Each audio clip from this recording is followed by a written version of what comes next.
All right, everyone, welcome to the Real Estate Game Changers Show. I'm your host, Mike McKay, and we do this show each and every week with people who are changing the game of real estate all over the country. And this is a live show, guys, so if you have any questions, please put them in the comments for our guests to answer. This week on the show, we have Andrea Cannon. Andrea, welcome to the show. Hi, thanks so much. I'm super excited to be here. Yeah, awesome. Well, for the people who don't know you, could you tell us a little bit about how you got into real estate and how that's led you to where you are today?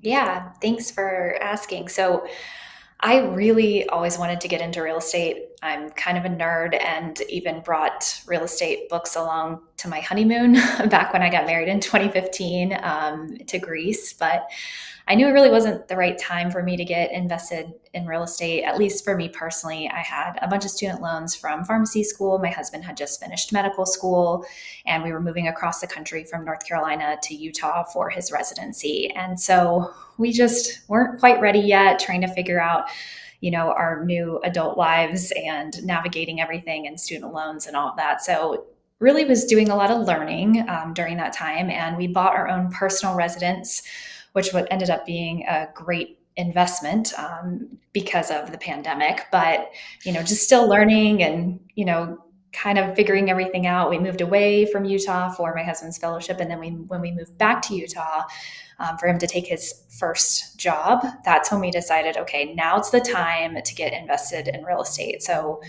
the very first thing that we did was what I had read all over Bigger Pockets was the right first step to do was to house hack. So we decided to purchase a duplex and we moved into one side of the duplex, but we didn't exactly do it right because the timing of when my husband was finishing his job and his fellowship and when he was starting his new job didn't quite hit the lending guidelines for owner occupied time frame, and so we ended up having to put 30% down in order to get into the duplex. And so Hmm, kind of defeats the whole point of house hacking and getting into the property. But that was our very first investment, in true investment, not just with the intention of it being a primary home. And that was our very first foray into it, a traditional purchase of a duplex where we lived in one side and we rented out the other. gotcha. So yeah, so I'll give you the quick version of that. That was I absolutely hated house hacking. I'm like, we had finally, like, my husband had finally finished medical school or, medical school residency fellowship. And, I had been done with pharmacy school and my residency. And, I had my professional adult job for a long time at that point in time. So I was like, man, I am living in a 1,200 square foot duplex with no storage, and it's in Utah, and we are right next to the mountains, and we do a lot of outdoor activities and skiing, and had no storage at all. So we would come home from skiing for the day and there'd be nowhere to put the skis. There's no garage, there's no like, basement or anything in this one. So we would just like come in and put the skis in the living room. I was so mad. So we didn't last very long in that duplex, and in fact turned around and bought another primary home pretty quickly. My husband bought the duplex. Our plan was to kind of alternate who got the mortgages. So he got the duplex, I got the next single family home, and we did another traditional purchase on that property. And it was a cute little bungalow. We still have that property now. But I remember thinking, wow, we just put six figures plus down on a duplex, and we put another almost six figures, not quite six figures, down on this next primary home. Like, how is everybody else buying properties? Because like we've just put multiple six figures down on two properties, and we're kind of like out of money at this point in time. Like, how's everybody else doing it? And so I was asking myself this question out loud and started getting targeted ads from Pace Morby on Facebook. And all the ads were like, you could buy houses with no money down. And of course, my first thought with that was, okay, that's definitely a scam. No money down properties, right? And I kind of almost wanted it to be a scam after I'd put like, $300,000 down on two properties. Man, if everybody else is buying properties with no money down, I'm clearly doing it wrong. So Mhm. I started investigating him. I looked at him on Bigger Pockets, which was my go-to source for all my real estate news and like the real estate gospel, if you will, and mixed reviews on Pace Morby on Facebook, on Bigger Pockets. But I did see he was coming out with a book. So I bought his book. It's called Wealth Without Cash, and read it cover to cover on a family vacation in Alaska. There's a lot of family vacations or vacations for me reading books, if you can tell, first the honeymoon and then the family vacation. And then I came back and I started making phone calls to identify another property, according to some of the things I had learned in his book, and got under contract on my first creative real estate deal, which is actually the house I live in now. Mm. And that happened pretty quickly in October of 23. So that kind of kicked me off with the creative real estate. And it's been kind of a whirlwind since that point in time. Mm. So how was that one structured, the one that you bought that you moved into personally? Yeah. So kind of, a lot of, I think, markets had a similar situation, but Utah specifically, I know Florida, a couple others, right? They went straight up during the pandemic, not like a, Mm. slow, steady upward trajectory, but it really shot up like a rocket. And when you shoot up like a rocket, sometimes you also have to come down like a rocket a little bit. So that's kind of what happened in Utah. And not that home prices are overall cheaper than they were in, 2020 or anything. It's just, they just went so crazy that they had to come down some. And that's Mm. kind of the experience of the sellers for this property specifically. So they bought the property for somewhere around 1.2 million in 2021. And in 2023, March of 2023, they listed the property for 1.3 million, or just under 1.3 million. Mhm. And this was in March of 23. And every 6 weeks, they started dropping the price of the property until they hit 950,000. Mm. And at that point in time, they owed 957,000 on the mortgage. So clearly, they didn't have any wiggle room. There also was solar on the property that wasn't paid off. There was an agent involved. They had a lot of, they're going to have to come to the table with a significant amount of money in order to get the property sold. But they had moved out of state. And this is a property, it's over 5,000 square feet in a gated community right next to the mountains in Salt Lake City. It's not a type of property that's going to rent out for more than the mortgage. It's a perfect owner occupied homestead property, but it is definitely not a good rental. So, they were at the time looking to, they pulled it off the market right when I found it, and they were looking to rent it out, but they were going to lose around $2,000 every single month because of the mortgage price and all of that. So I came in and offered to purchase the property from them, subject to the existing mortgage, but utilizing a mirror wrap. And so we got the property with a 3.49% interest rate, no balloon, and only $20,700 down because they paid down the mortgage to 950. They paid off the solar panels. They paid their agent. Me and my husband put two monthly payments into an escrow account in case we were ever late on the monthly payments. Then they would have access to that while they were foreclosing on us. It's been almost 2 years now. That obviously has not happened. So that money will be coming back to us at the 3 year point in time. And then the rest of it was closing costs. We hired a transaction coordinator because this is my very first creative deal, and I still use a transaction coordinator today, even if it wasn't my first deal. And inspection fees and that sort of stuff that made the rest of the $20,700. So pretty awesome deal, $1 million home, like I said, dream location, 5,000 square feet, gated community, and no Mhm. balloon. So. Yeah. So for people who don't know what a mirror wrap is, can you explain what that is? Yeah, so you take over the property with the mortgage in place. So in this instance, they had gotten a mortgage with a 3.49% interest rate from 2021. And then the closing company or the title company, they make a note that looks exactly like the underlying note. Mhm. And it now lists the sellers as the owners of the note versus before it was the bank that was owner of a note. So it wraps that existing mortgage, and you can do Mhm. tons of different types of wraps, but this was a mirror wrap. So all of the underlying terms of the original mortgage are mirrored exactly the same.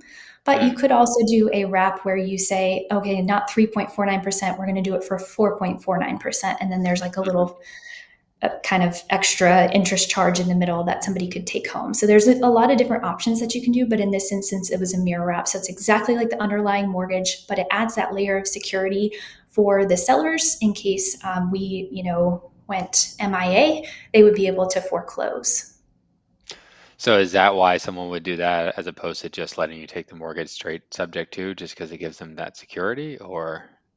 Yeah, so we don't like to do naked sub twos. That's what I call them when you don't actually create that that wrap. It doesn't protect the sellers, and there could be all kinds of things, right? Like we could die, right? Mhm. I'm not a bad person. I will make the mortgage payments, but there's a chance that something could happen to me, and then therefore the mortgage payments aren't able to be made, and that Mm, leaves the sellers in a really precarious position. And if you're, doing things ethically and on the up and up, you have no reason not to add all the extra protection layers for the sellers, like we did in this instance. So a lot of times people refer to it as a sub two, and it's like colloquially the same thing, but realistically, when you take a look at the structure, it should be a mirror wrap at a minimum. gotcha. And then have you guys continued to do creative finance deals since this deal, or? Yeah, like 99% of things have been creative since then. Mm, Just with the interest rate environment, when we closed on this property, primary home mortgage rates were about the highest they've ever been at 8%. And they've come down and gone back up and come down and gone back up since then. But that has been literally the highest month was in October of 23, which was right when we closed on this. And if you think about a $1 million property and the interest rate, of 8%, comparing that to a 3.49% interest rate, it's a dramatic difference of how much money has been saved every month. And it's just in interest payments. And so when we realized that, we realized, okay, maybe we need to start looking for these in other areas. And so mm, almost immediately afterward, I found a property that I wholesaled to my best friend with a 2.9% interest rate and no balloon also. It was a VA loan, and she got into that property for $29,000 down and then started wholesaling right after that. Any of the deals that I didn't want to keep for myself. And so lots of other creative deals since then. I purchased a hybrid, which is a combination between seller finance and subject to, which is a mhm, condo downtown, and then also a straight seller finance down in St. George. And then as a team, we've done multiple co-living properties that have all been subject to as well. Once mm, again, they're mirror wraps, but I'm just going to call them subject to, sure. with interest rates below 3.5%.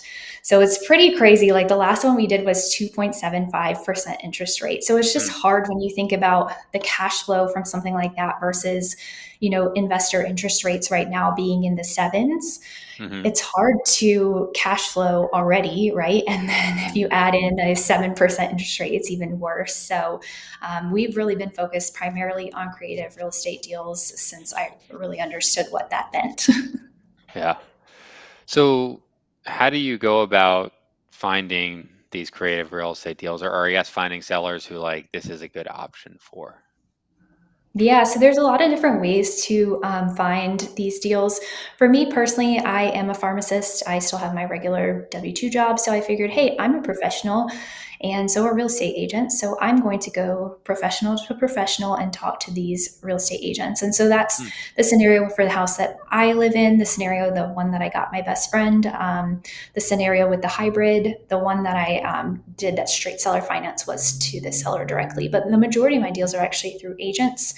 mm, And I just tell them kind of what I'm looking for and see if I can help solve a problem because we're still at this point, at least here in Utah and maybe some other areas as well, where people who bought in the end of 2021 and early 2022 don't have any equity at this point in time. mhm, It's not that they made a bad purchase because their interest rate is still really, really low, but they just, because of things rocketing up and then kind of coming back down a little bit, they're not quite at the point where they have any equity. And so in scenarios where people don't have any equity, one of the best options is instead to go to a creative finance solution. And so I just talk to agents about what we are doing and if this is a good fit for their sellers, that's great. If it's not, no worries.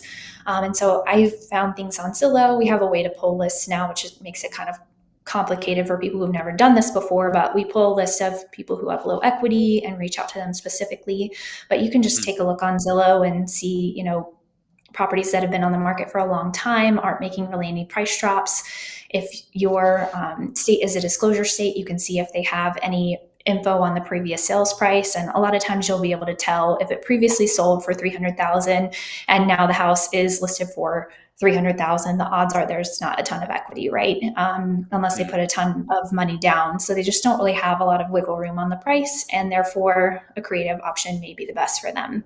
And so that's the primary way that I've been finding these. But a couple other ways too are to go directly to the sellers themselves. People who specifically could be helped out by this are people who are in pre-foreclosure, mm, because this actually can help their credit, right? If somebody takes over the mortgage and makes on-time payments, that will help reverse the credit scenario that they're in. So this could be a huge benefit for the sellers, as they will have an opportunity to get their credit turned around by the new owner making those on-time payments. And then lastly, if you don't want to make any phone calls to agents or sellers or do any of those things, you can also look at properties from wholesalers. And so on the side, I also do wholesaling. So that basically means that I get a property under contract, or my team, that's really not my role, get the property under contract and then sell that contract. The wholesaler makes a profit on the sale of that contract. And then the person who is the end buyer is just doesn't have to do any of that back and forth negotiating, and they just get to walk right into a contract that hopefully fits exactly what they're looking for without having to deal with it, making all those negotiations. yeah.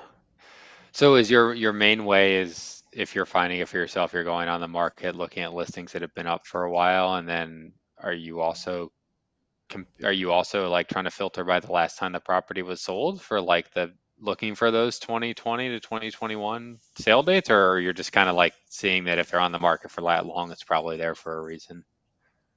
Yeah, so we have quite a few filters that we utilize in order to get it narrowed down to those deals.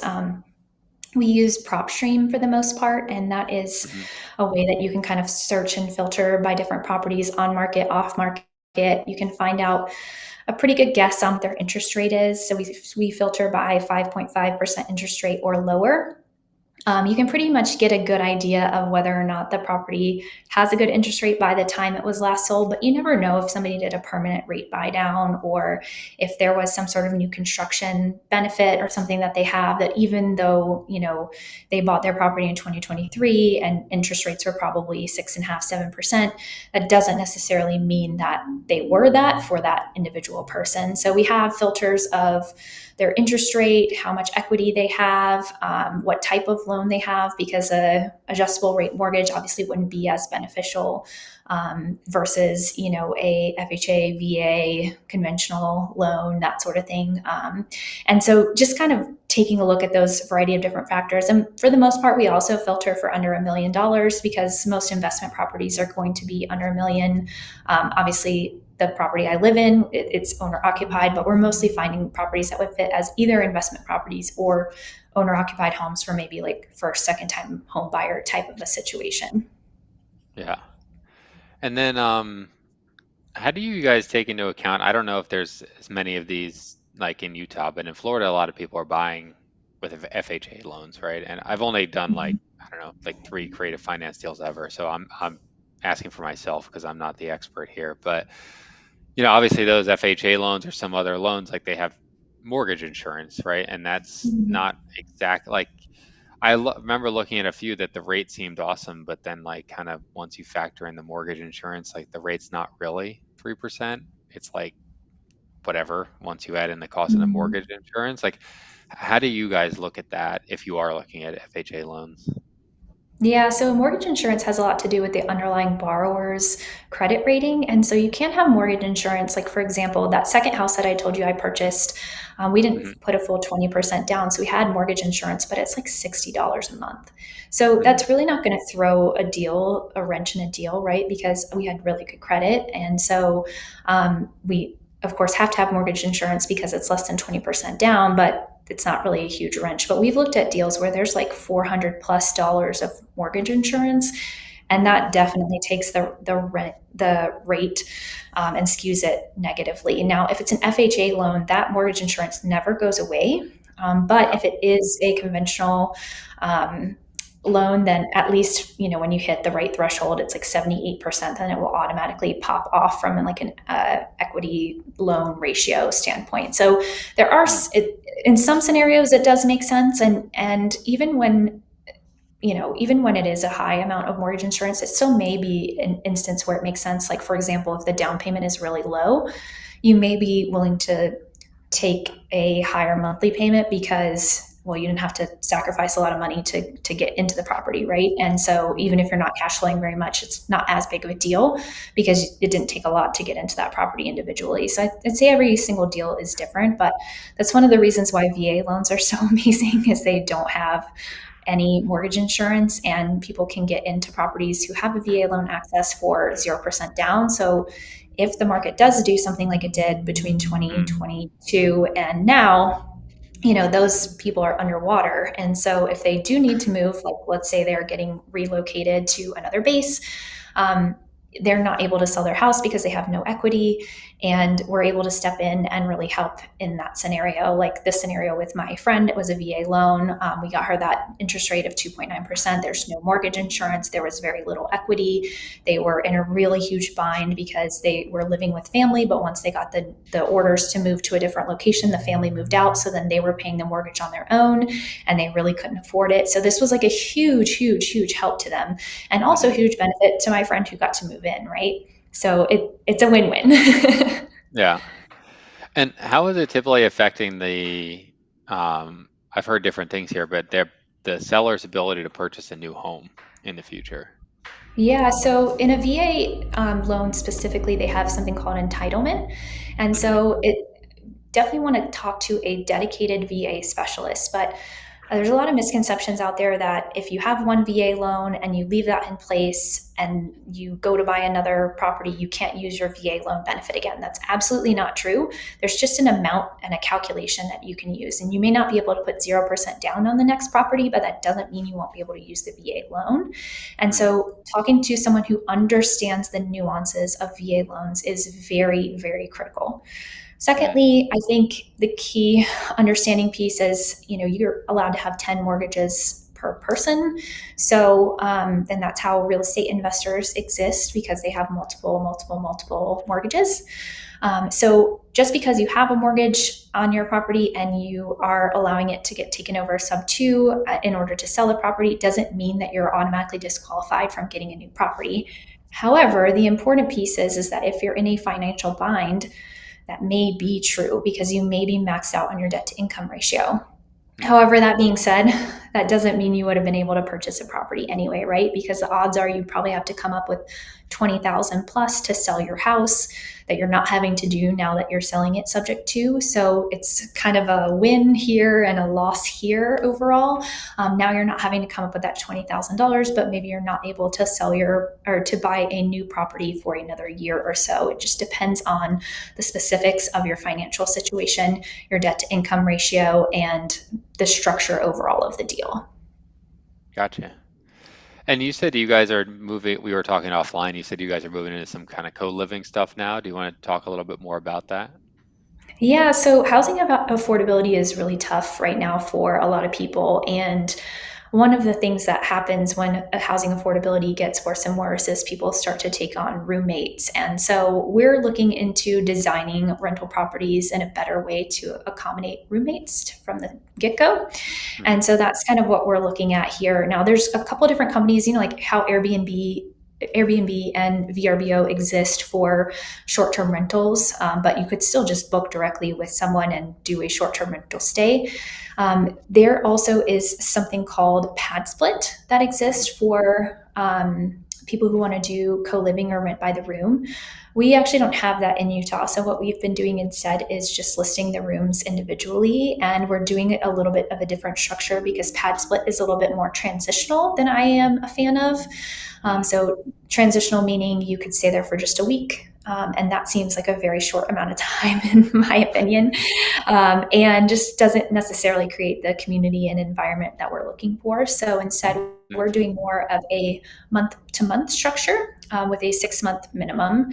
And that way we can kind of foster a little bit more of a stable dynamic, but also accommodate people who maybe don't have as big of a budget or aren't as sure about the area or don't need as large of a space or are hoping to save money. So it allows them to have a good, clean, safe space while also allowing us to cash flow a little bit better than we would from a long term rental. And are you like advertising the rooms individually, or do they kind of like come with their roommates and then you just do individual leases? Yeah, so we are advertising the rooms individually, but we've had multiple people reach out, like two friends that want to rent two of the rooms or something like that. So that's definitely a Hmm. possibility that people are looking to rent. We kind of see it. I see it on like the Facebook rental rooms all the time. Like people are like me and a friend, or me and two friends, or something Hmm. like that. They're looking to rent spaces, and so this is kind of like that. But hopefully, from a timing perspective, it just allows people like a little bit more stability than the whole like rent by the week type of a scenario.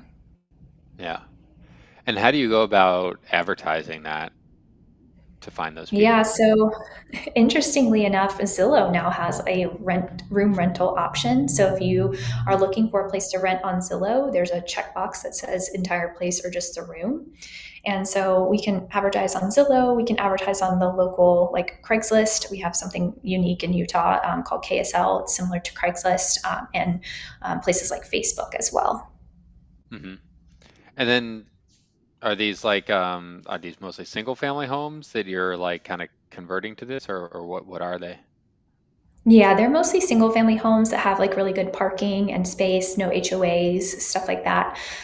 Hmm. And aren't like in a weird like zoning location or something like that to allow for the space and the mainly the parking. Honestly, the parking is the biggest deal.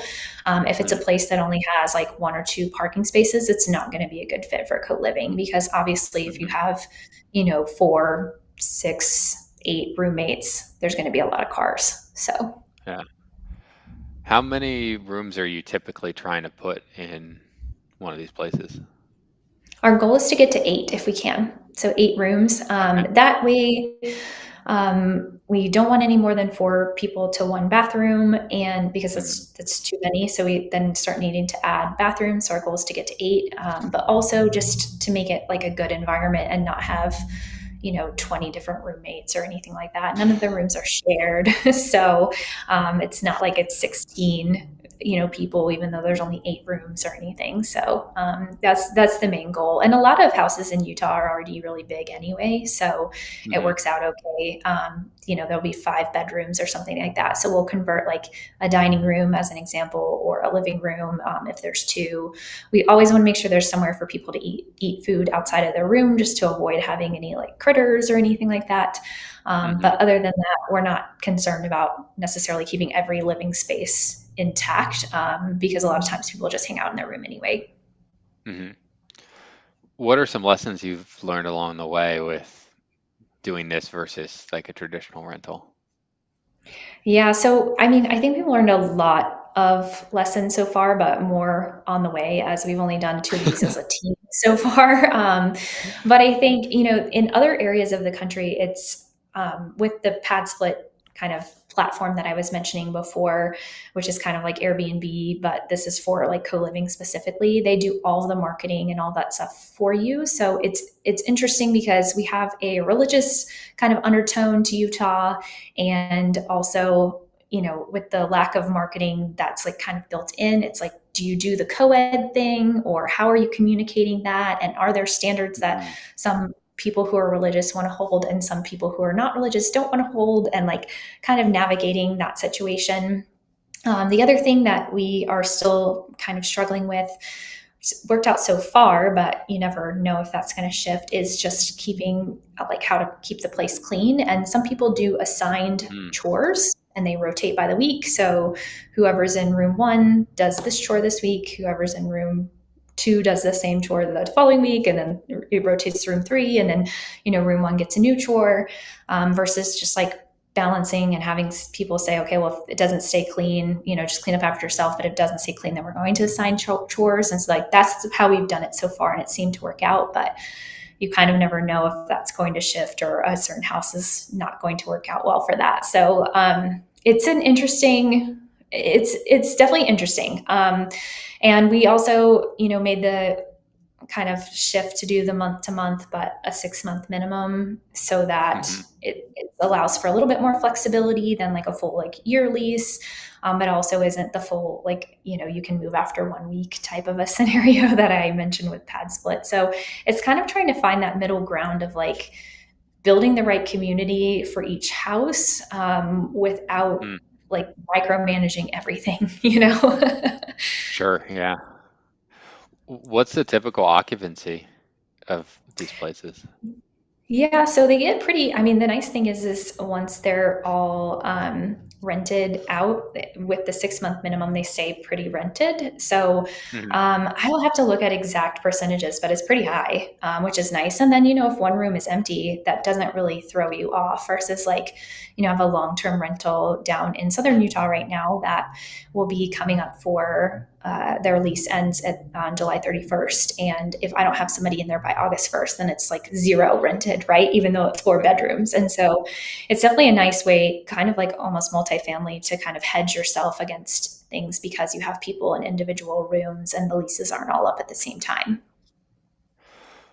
What is like like I don't really know like the Utah market at all, but like what is I guess like the multiple of like what you would receive on rent doing it this way versus like I mean I obviously like on average versus if you just had like a standard long-term rental in a similar house.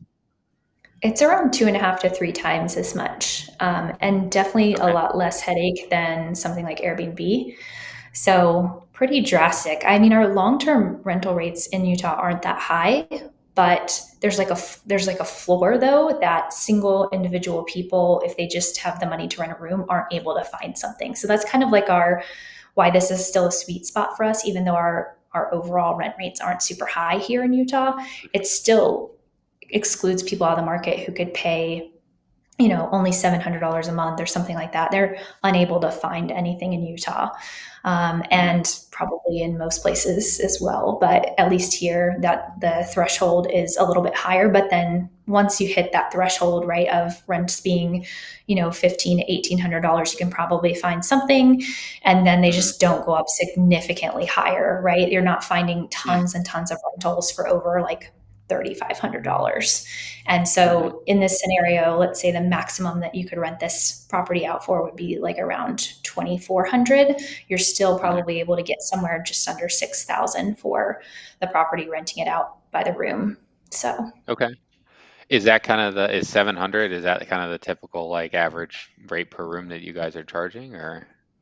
So it's around 650 plus utilities, that we do a flat rate for rooms Hmm. without bathrooms, and then when the rooms have bathrooms, it's around 800, 850, somewhere like that, depending on the room size. So the bathroom really makes a huge difference, and it's something to consider. Like in other states, they're building ground up co-living properties, like in Texas Hmm. and places like that, and they're building like 10 bedroom, 10 bath houses, as an example, so that every Huh. room has a bathroom, and then every person you get to charge that higher amount, whatever that is for the individual market. But Hmm. it definitely makes a pretty big difference, like around $250 a month plus if you have a bathroom. Sure. And then I know we were talking offline too, you kind of have made, I don't know if it was fairly recent, but you were making the shift into private lending. What made you Mhm. decide to make that shift? Yeah, so personally, I always thought that I would get into lending like when I had made it, like had millions in the bank or something. Like that's how I thought you had to get into lending. Like I didn't realize you could do it like a little bit earlier than, that point, right? Especially thinking about I live in Utah and the median average home price is in the 500,000 range, right? Hmm. And so if I want to do the safest type of lending, which I do, then that's the first position loan, right? Which is the similar Hmm. to your mortgage on your house, right? So if a first position loan and a median average home price is 500,000, then it sounds like you need 500,000 in order to do that. Well, I didn't really think about the fact that that's not the case for every market. And so I started learning more and more about private money lending once I just got into real estate in general. and realized that people are doing private money loans for fix and flips, and they're doing them in the Southeast and in the Midwest and places where home prices are a little bit lower. And so I converted two of my old companies' 401ks into self-directed accounts and started doing private money lending from those. Hmm. So I've partnered with people who have been doing this a really long time, because I'm not trying to do this on my own to begin with. And it's a annualized return of somewhere between 12 and 15%, but it's pretty stable and backed by real estate. So if something happens to the property, then we can foreclose. We're loaning on the as is value of around 60 to 75% of the as is value, not the after repair value. So that's a pretty important distinction, that you're getting the property in a distressed state, and then you're loaning on less than the value of that distressed state, because odds are they're going to make it a little bit worse before they make it better too. Knock out Sure. some Yeah. walls and all that kind of stuff. So we want to make sure we're super protected. But the thing about being a landlord, and when I think I told you I have that hybrid property in downtown Salt Lake City, Hmm. it flooded recently. um, Hmm. Real fun scenario, but the air conditioner went out and water started pouring from the ceiling, and I had Airbnb tenants and they just left. And so water poured from the ceiling for around 6 hours, flooded the entire 600 square foot apartment, and it is still in repairs. And obviously, it's requiring a lot of time and attention. Not that other things don't, but Hmm. being a landlord or having properties is not the passive income that a lot of people think that it is or portray it to be. And so, and there's nothing really truly is passive. But the nice part about private money lending is once you do your due diligence, you're not the one swinging the hammer. You're not dealing with any toilet problems. You're not dealing with tenants. You're just, especially in the first position, you're very, very secure. You did all Hmm. your due diligence up front. And so then you just wait, let them do the rehab, make the property look beautiful again, and then collect the check either monthly or at the end, and then rinse and repeat. And so for me, my lifestyle, I have a pretty busy W-2 job. I also travel extensively. I got back from Virginia with family yesterday, but was in Norway for 2 weeks just before that. I only had one day back in Utah. So it's constant, right? I'm going to Montana on Wednesday and then North Carolina again this weekend. It is just a nonstop thing for me. And so Hmm. having to deal with condos flooding or tenants calling isn't necessarily going to line up long term with my lifestyle. And private money lending definitely can, because if I don't have time because I'm in the middle of, a big vacation and can't do something related to private money lending, then I'll just catch the next deal, right? Like it's not like they call me immediately and I have to do it, right? Like you do if Hmm. you're a landlord, right? I can't just be like, oh, I'm sorry, I'm in Norway, so I know the air conditioning's out, but it's the middle of the summer, so just deal with it for 2 weeks, right? Like you can't do that. And so I think that this is a much better fit for me long term, to focus Hmm. on private money lending, and then also thinking about my network too. Is my entire plan is to vet out operators that are doing fix and flips and partnering with people and loan out my own money first, Hmm. get the experience, learn how these people work. If I like working with them, I'll repeat, do it again, and also bring any friends along who are interested in doing something similar, but only making that connection once I've done it myself with my own Hmm. money. So I put my money where my mouth is and get that experience and then share that with other people who are looking for a little bit more passive opportunity to get into real estate, but still stable, secure, all the things. Yeah. Gotcha. And then you were talking about before, you rolled your, I think it was your IRA or your 401k into a self-directed account. For the people who like don't know what that is, can you just kind of explain how that works? Yeah, so for my I had two past employers, and basically when you logged in, it was in Fidelity. I logged in and I had the choice of investing in about 15 different options, and they were all related to stocks. And then one was more like a money market account, which is essentially a glorified savings option. So I had something where I could do it targeted based off of my age. I had something that could match the overall market, S&P 500, foreign investments, those sorts of things. But that was about it. And you couldn't even pick individual stocks, anything Hmm. like that. So if you had, a real ringer or something that's gonna, you really believe in a certain company, you couldn't pick that either. And so I made the choice to roll those old employer accounts into something called a self-directed or solo 401k. There's self-directed IRA, there's solo 401k. There's a lot of different options that you can choose from. I met with a bunch of different companies to kind of figure out what was the right setup for me before moving. And it turned out that for me personally, the solo 401k was the best bet.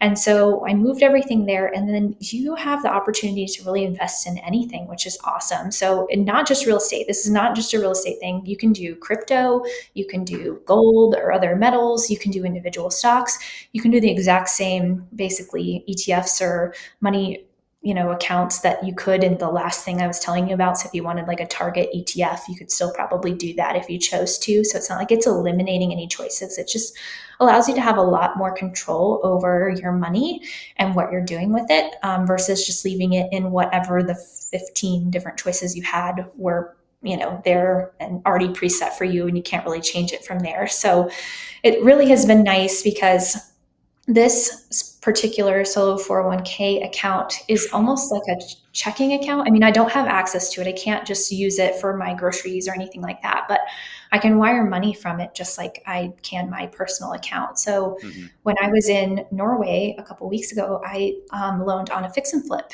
and it's a 12% annualized return. And they said, okay, it's time. We've done all the due diligence. I'm double checking them. Everything looks good. We're ready to go. We've got the wire instructions confirmed. And then from Norway, I just do click, click, click, line it up. This is the amount of money and send. And I don't want to say that easy because that sounds bad, but it like really was that easy. And so it's nice to have that as another opportunity to kind of explore with real estate investing, because I think a lot of people have like old 401ks that they're not really doing anything with, or it's just sitting there. They're not really managing it well. And the odds are it's more money than it's probably in your checking account too. And so it gives you access to a potentially significant amount of funds to do real estate investing with that you didn't have beforehand, which I was really excited about myself. Yeah. Who is the custodian that you use for your 401k? So I'm actually using EQRP. Have you ever heard of them? No, I haven't. No. Yeah, they're pretty cool. The fees tend to be lower than others. We looked at Directed, Horizon, several. There's a lot of options out there, and not that they're wrong necessarily. I just didn't really personally want to pay a ton of fees, so they had lower fees, which was really nice. And I had other references for people who had used them in the past and mentioned that they were really easy to wire money in and out of. And that is really the biggest thing from a real estate perspective, because if you've ever closed on a house or any sort of property, and it doesn't have to be investment, it can be your personal one, you know that things are changing until the last minute. And inevitably title is, oh, we're adding this fee, we forgot that fee, oh no, we're taking that one off. And the settlement statement changes, about 20 times in the last 48 hours. And some of the accounts require a 48-hour advance notice of the amount of money that you're going to be wiring. And so you Mhm. can always kind of guess over, like, let's say that you think it's going to be 200,000, and that's what the settlement statement says. So you can say maybe you wire 205,000 and then they can reimburse you afterward, but that's a pain. And what if all you had was 200,000, right? Yeah. So, it's really important that, like, for me, I can wait till the settlement statement is finalized and then wire money literally just like I would from my own bank account. And it's there just as fast as it would be any other way. And so for me, that was a huge factor when deciding which company to go with. And finding out that theirs was an easy process was for me a really big win. Yeah. No, that's awesome. I also have a solo 401k, but I won't mention who I use, but their platform's a little bit like Windows 95. So they're good besides that, but wiring money is not, it's harder than it should be. Let me just put it that way. So Yeah. I'll leave it at that. So Yeah, but I mean that's okay though if all you're doing is, maybe you just wanted more picks of stocks and that's why you moved to a solo 401k. I'm not saying that's for you, but like for other people, like if they're moving to a solo 401k just because they wanted more than the 15 choices, they wanted the entire market of choices.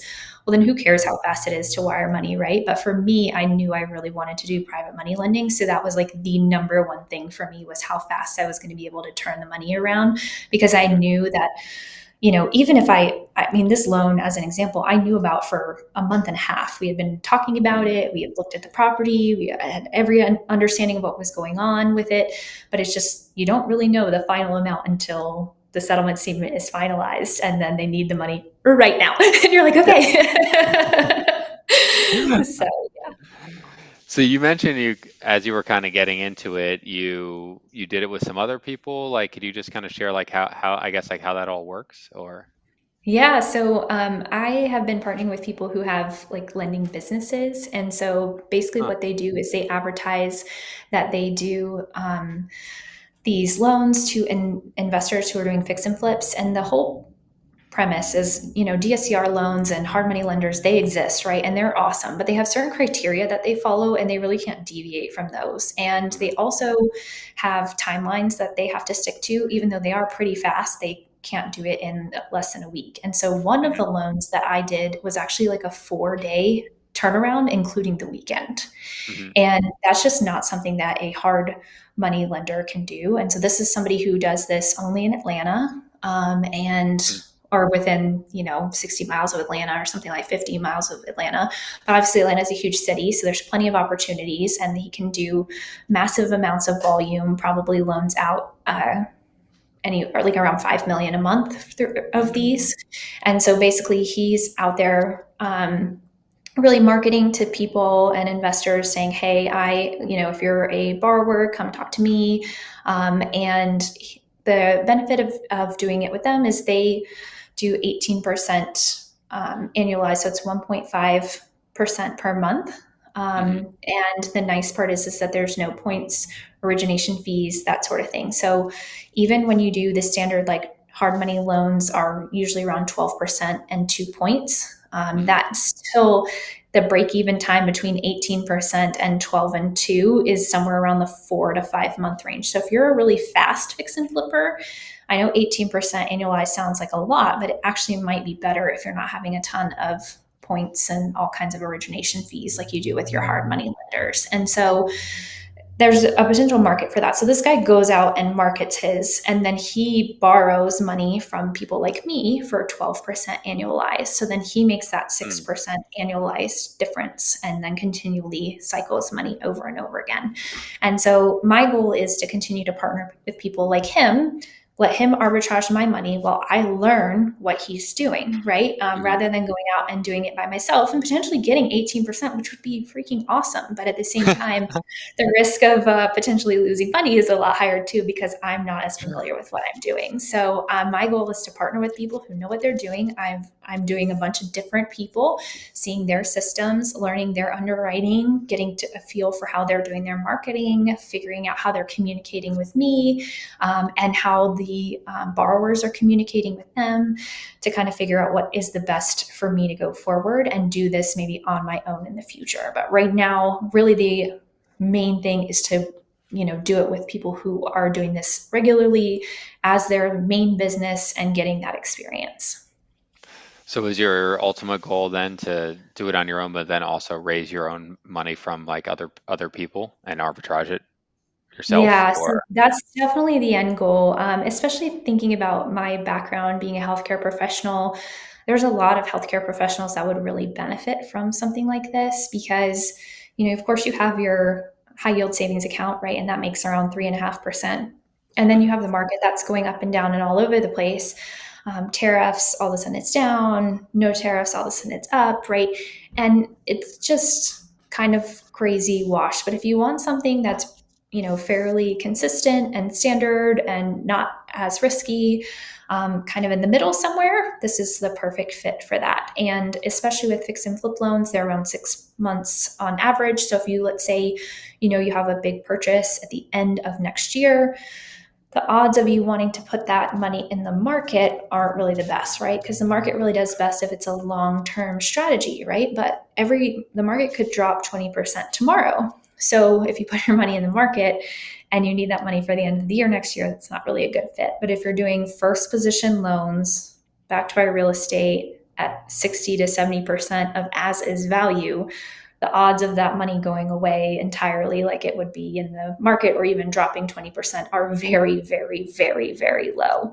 So Yeah. this is a good fit for some sort of the mid tier range. And so for me, it makes a lot of sense to learn how to do this myself and then arbitrage the money from people who would really benefit from being in the position like I am at this exact moment in the future. Yeah. Yeah, no, absolutely. A lot of our private lenders aren't even in real estate. Actually, one of them mentioned to me one time, he's like, I just look at you as like a really high yield savings account, Mike. When I have money and I lend you money, I make way more than I do with the bank. And I'm like, well, that's fine. It works for me too. So Yeah. it works And out that's for the both exact, people. and I mean, the bank is loaning out your money, right? And they're only giving you 3.5%. So why don't you let someone loan out your money who's giving you 12%? Yeah, Like that's pretty cool. yeah, So for sure. So is that going to be, are you going to continue the co-living thing, or are you really shifting your focus over completely to the private lending side? yeah, so for co-living right now, I'm not buying any co-living properties on my own. I'm buying them with a team. And the Hmm. nice part about that is that I'm in no part of the management structure of those. So that is being outsourced. It is not me at all, and I'm not making the day-to-day decisions. So I'm happy to continue to acquire those properties as we find them here in Utah. So we found one ourselves, and the other one we bought from a wholesaler. So we do Hmm. wholesale properties, but we also buy them from wholesalers too. So shout out to anyone who's looking for deals in Utah. Please definitely connect with me. But for co-living properties, our goal was to end up with 10 as a team this year. And so we have two Hmm. as a team so far. And really, we just purchased them in the last, I mean, we set this goal at the beginning of Q2. So doing pretty good so far. So hoping that once we get everything, super, super streamlined, it'll make it easier to replicate going forward. But we all have co-living properties individually, but I'm not looking to acquire any more co-living properties on my own going forward. So from a team perspective, yes, more co-livings. From a long-term Andrea Cannon perspective, definitely going to be focused more on lending. Gotcha. And I'm curious. This is more of a kind of a personal question that I'm interested in. But you mentioned you travel a lot. We're actually doing something very similar now. We decided to take 2 months, and as I was setting up for the call, I was like, hang on, I'm kind of doing it a little bit different than normal because I'm not used to being on the road. But how have you figured out to do everything you do while traveling? Yeah, I mean, I think, one of the things with having a team, it's been really, really nice to have other people who you can rely on and count on, who are a little more stable from a location perspective than I am. So Mhm. we closed on our second co living property as a team while I was in Norway. And we just have the LLC documents set up that only one of us has to sign. The title company knows us really well from all of our wholesaling. So it's pretty seamless. They needed a couple things from me, but they know me personally, so it was pretty easy to get that handled. The other thing from like a wholesaling perspective, just with my job, I knew that it wasn't a good fit for me to be on the acquisition side, so I'm more focused on dispo, just because you can Mhm. do that a little bit more around the clock Mhm. than just specifically in business hours like you need to with acquisition. So for me, it was a better fit to do dispo. I like acquisitions. I like making phone calls. I like negotiating. I think it's really fun. But from a business setup, I knew that that really wouldn't make sense for me. So I Mhm. shifted on our team to more of the dispo side. And so I think it's really understanding kind of what your goals are for your lifestyle, what you want it to look like, and then finding the areas of your business that are a good fit for you to kind of fit into that, right? And so that's one of the biggest shifts for me for private money lending, and why I originally, I didn't really talk about this, but when we purchased that duplex and then that second property right after that, I said, okay, my goal is to own 10 properties in the next 5 years. And I was thinking just owning them by myself, or me and my Mhm. husband, but not with a team. And once I started buying properties and, started realizing that the management piece is a bit of it, and the cash flow is not amazing in Utah. So, getting a property manager isn't really going to solve all those problems because it takes a Mhm. significant part of the cash flow going forward. So if you wanted to buy properties and, have them do any sort of cash flowing, you're not going to get a property manager. And so then, therefore, it's not a very passive experience and wasn't really a good fit for my lifestyle. So started having that experience and realizing, okay, like I need to make some shifts. And that's where kind of the private money lending thing came from, and just thinking about like what my long-term goals were. And so I think, once you're on the road long enough, like you get used to just like I wired money from Norway, right? Twice. Like it's Mhm. just like that's just so normal. I have wired money on an airplane. I can't even tell you how many times. Like it's just Sure. so normal. I've Yeah. flown 74 times this year so far. Like it's just like second nature, right? So you start to get where like you don't shut off when you're changing locations. It just is like an oh, you just woke up and here you are and you're still doing your thing, but it takes Mhm. like a little bit of adjusting. Sure. Yeah, absolutely. So you said in the wholesaling side of your business, are you guys wholesaling mostly creative deals, or is it everything? Yeah, so we do everything, but we do more creative than most people do in Utah. So Huh. I'd say the majority of creative we actually do, our group. But we have done some cash. We should probably do more cash. If the main goal was to make money from wholesaling, then cash would be the right way to do it. But Mm. our focus has been to try to find the deals that we want to one of us or us as a group wants to buy, and because of the interest rate scenario, we really want to buy creative deals. So that's kind of where our focus has been, and so that's kind of our goal going forward, is to continue to find those creative deals. But if the goal from wholesaling was just to make money, then we would really do a lot more cash deals. So Gotcha. How do you make sure when you're wholesaling a creative deal that you're selling it to someone who's going to fulfill what they said they're going to do? I mean, I know there's like the way to put in like obviously like the mirror wraps and things like you were saying, and those are the legal ways, but is there any other due diligence that you guys do like prior to getting to that point? yeah, we like to talk to people and find out if they have any experience with creative deals in the past, or how they have done any creative deals. You get a good feel for people, but I will share something that maybe answers a question you're going to ask in the future. We had maybe our first creative deal we did as a team. So I was doing wholesaling by myself. And Hmm. then I said, okay, I'm only able to do one deal at a time because of my job, right? So I would basically make calls, get something under contract, stop making calls, and start dispoing the deal and dealing with title and all that stuff. Then that deal would close. I'd have no prospects, no pipeline, start the pipeline over again, right? And then go through the same process. And I know probably other people are listening to this, and I'm sure they've done something very Yeah. similar. If you were a solo person, like that's kind of how it works, right? And so I figured, okay, I need a team, because especially with my job, like I'm unable to navigate all these things. And so the very first deal we came upon as a team was a vacation property that was having a hard time selling up in northern Utah, in this really nice lake area. And Hmm. they didn't have any equity because of the market timing, and it was a short term rental option. And we had a buyer that we did not realize until after we were under like had assigned it, that we started like googling him and found out that he had some like fraud charges.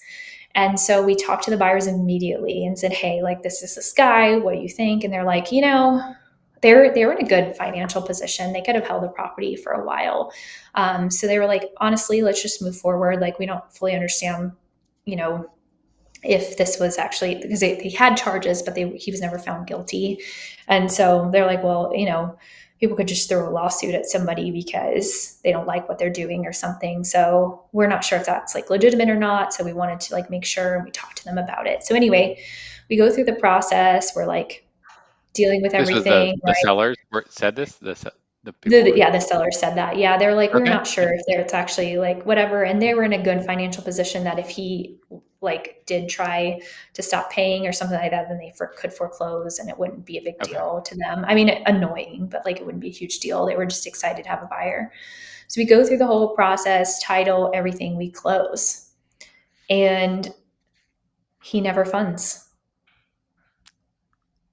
I've Really? never had this happen before or since. And I still don't even Yeah. understand like I don't even understand. Like, why did we even go through that whole process? Like, I don't And what's even the understand. point?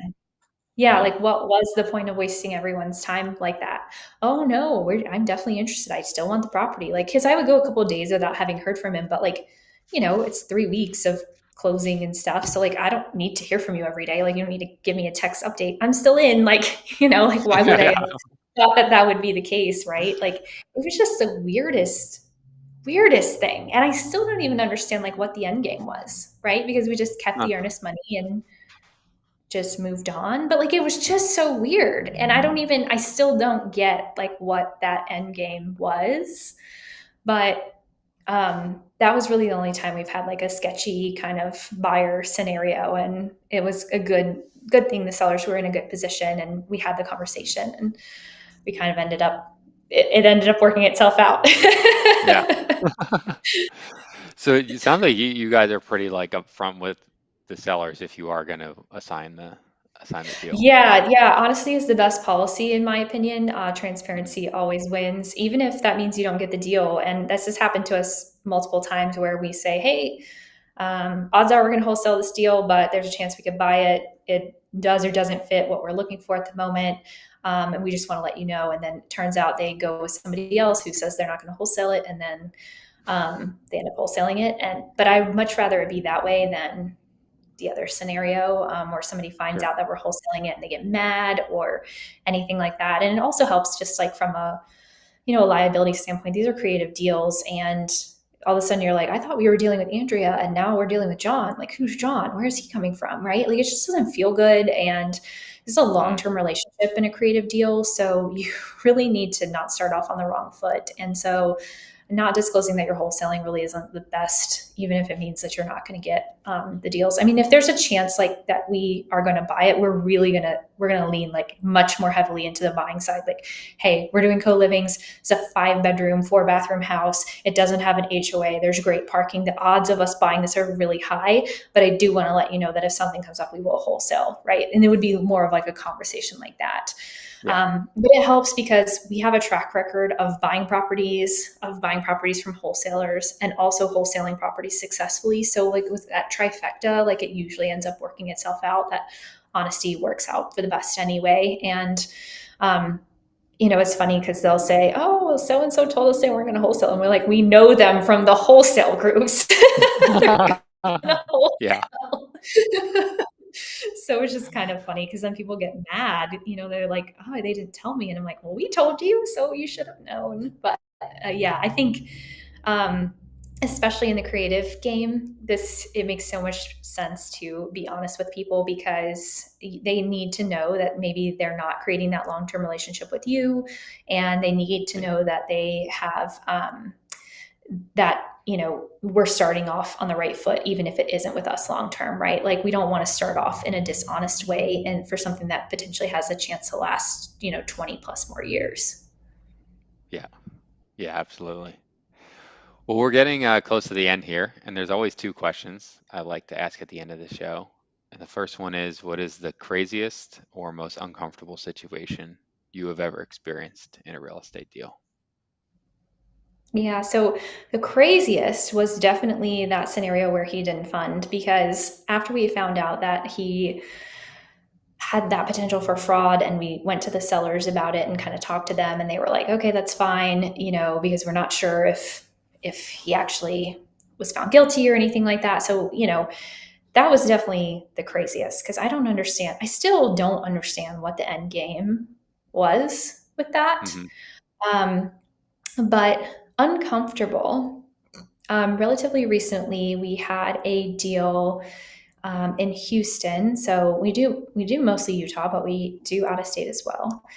And we had a deal in Houston that was an awesome deal. It was 2.75% interest and um, really cute property, really well maintained, just not a lot of equity. And so creative really made a lot of sense. And the end buyer, there was a 5 or 7 year balloon. I can't remember which one, which not ideal because one of the main perks of creative is the interest rate. So if you have a balloon, that kind of gets Hmm. rid of the interest rate, right? So little bit of a bummer when there's a balloon, but they were pretty adamant about the balloon. So we ended up with a balloon, and we had a bunch of interest from end buyers for this property. And so we found one who didn't request any changes, and we assigned it to them. And then they asked for a reduction in our assignment fee and changes to the terms 7 different times. And it was Huh. so aggravating because we've assigned, nothing has changed about the deal. Like I think you can probably tell from the conversations we're already having, we're very, like, if we mess something up, because things happen, right? They don't disclose something. Like another completely separate example before I circle back, we had a tax lien pop up on one of ours that wasn't disclosed, that was $7,000. We ate that out of our assignment fee because we didn't really know what else to do. We couldn't ask the end buyer to do it. It had already been assigned.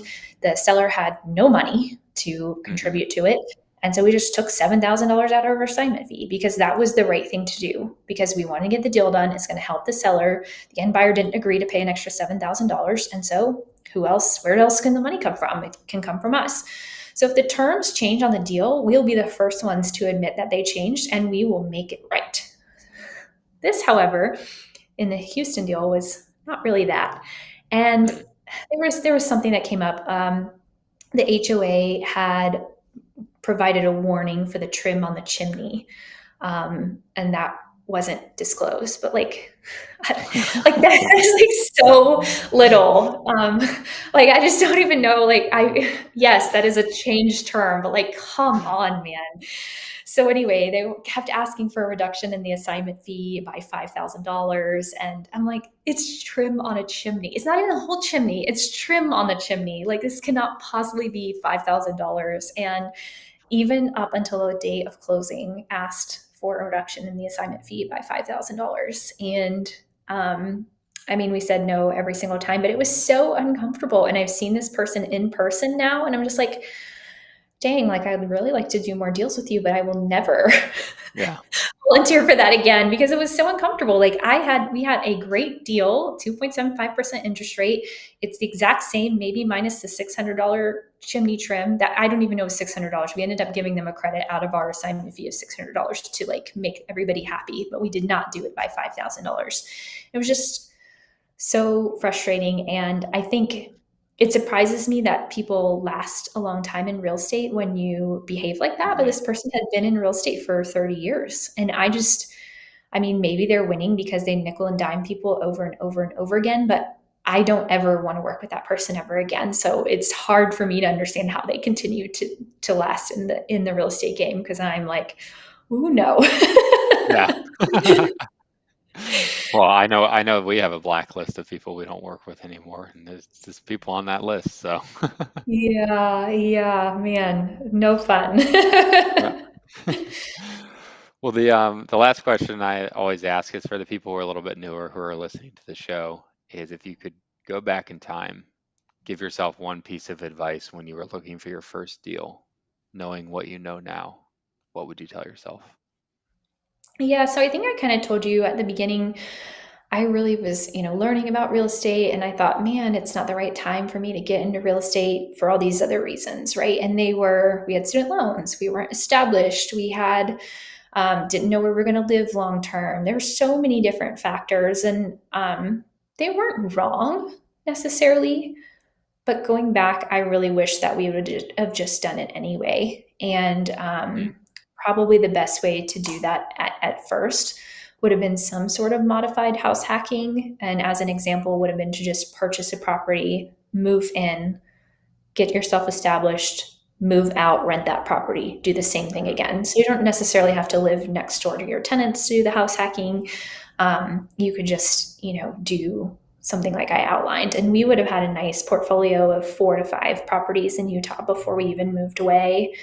And that would have been really, really cool. And I just didn't think we were ready. And we weren't, but also it would have been fine had we done Mhm. it, right? I cried on our first, like, I just didn't know if it was the right, when we were signing our primary home purchase. Like my parents had only ever been in, I think two houses. I didn't have a lot of experience buying houses. I didn't have any role models doing it. I was so scared. This was the biggest purchase I've ever made in my life. Hmm. $300,000 primary home. Like, oh my gosh, this is insanely expensive in my head, right? Like in hindsight, not at all.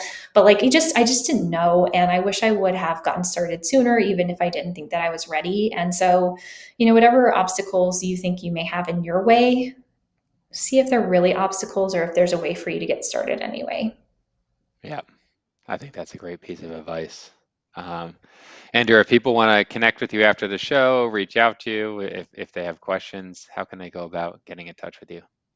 Yeah, I'd love to connect on Instagram. I started a new account back in February, so it's the Andrea Cannon. You may find another one as well that I still am active on. I do outdoors and adventure travel on that one, but this one, it has all things, everything that I'm involved in. So outdoors, travel, real estate, lending, all in one place. And I'm excited to continue to share content with you there about my life, about what I'm doing for investing, about what I'm learning from lending, even though I'm still new, because hopefully it can help you in your journey as well. Awesome. Well, thanks for being on the show. This is great. Yeah, thanks for having me. I really appreciate it.